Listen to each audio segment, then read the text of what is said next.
Doctor BR Ambedkar గారికి వినతి పత్రం ఇవ్వడం జరుగుతోంది. దాంట్లో భాగంగానే ఇచ్చే ప్లాన్ ఉంది. దాని భాగంగానే మదనపల్లి అన్నమయ్య జిల్లాలో కూడా ఈ రోజు వచ్చిందను అంబేద్కర్ కు మహిళల తరఫున ఈ రోజు వచ్చిందను మహిళా మన గ్రూప్ ఉంది. వాళ్ళ తరఫున వచ్చి వైఎస్ఆర్సీపీ మహిళా గ్రూప్ తరఫున మేము ఈ రోజు అంబేద్కర్ కు వినతి పత్రం ఇవ్వడం జరుగుతోంది. ఈ రోజు వచ్చిందను ఆంధ్రప్రదేశ్ లో భారతదేశంలో ఎక్కడ లేని విధంగా భారతదేశంలో అంతా అంబేద్కర్ రాజ్యాంగం నడుస్తూ మదనపల్లి కాన్స్టిట్యూన్సీ దీంట్లో ఆంధ్ర రాష్ట్రంలో మటుకు రెడ్ రాజ్యాంగం నడుస్తోంది. ఇక్కడ వచ్చిందో ఏ రకంగా రెడ్ రాజ్యాంగం నడుస్తూ ఉందంటే మహిళలకు అన్ని వాళ్ళు కూడా ఈ రోజు బాధలు పడతా ఉంటారు. అన్ని ఒకరు కూడా బాధల్లో ఉంటుంది. ఎక్కువగా వచ్చిందో మహిళలు ఎక్కువగా బాధపడుతూ ఉంటారు.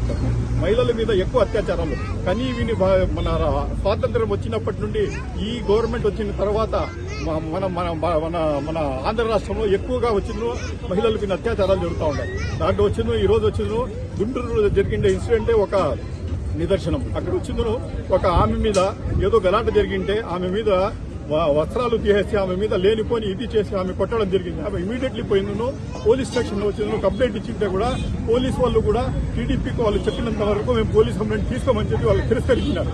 దాని తర్వాత ఆమె వచ్చిందో తిరిగి వచ్చి ఇంటికి వచ్చిన తర్వాత అక్కడ వచ్చిందో మొత్తం వాళ్ళు పోయి మా మీద పోయి నువ్వు కంప్లైంట్ ఇస్తావా అనే రీతిలో పోయి ఆమె మీద అటాక్ చేసేస్తున్నారు. తిరిగి ఆమెను కొట్టారు.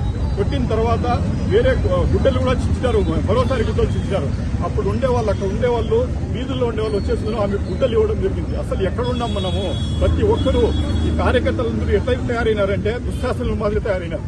ఆ రకంగా జరిగింటే సోషల్ మీడియాలో ఎంత వైరల్ అయింది.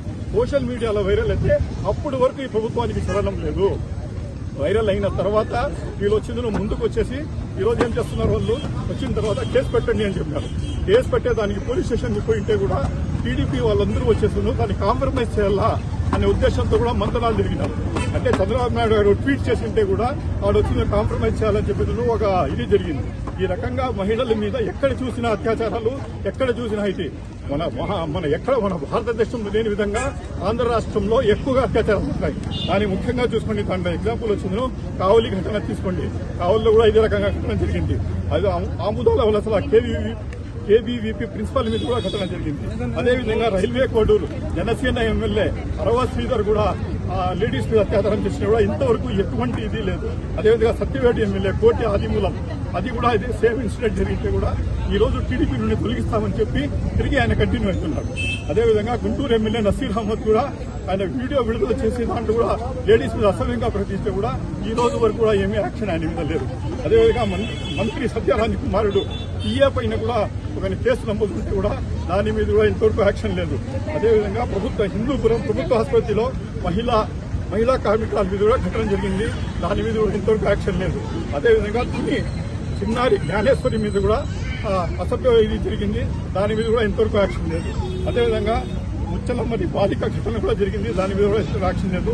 అదేవిధంగా దానికి టీటీడీ చైర్మన్ ఉండే బిఆర్ నాయుడు గారు కూడా లేడీస్ మీద అసభ్యంగా ప్రవర్తిస్తే కూడా ఆ పవిత్ర పదవి మీద కూడా మంచి పదవి మీద కూడా ఇంతవరకు కొనసాగిస్తున్నారు. ఆయన మీద ఎటువంటి యాక్షన్ లేదు.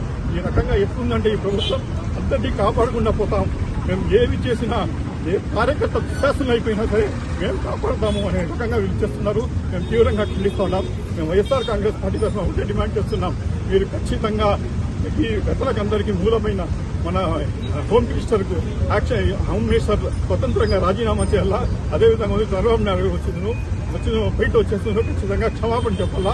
అదేవిధంగా ఈ ఘటన కార్యక్రమం అందరికీ యాక్షన్ తీసుకోవాలని కూడా డిమాండ్ చేస్తాం.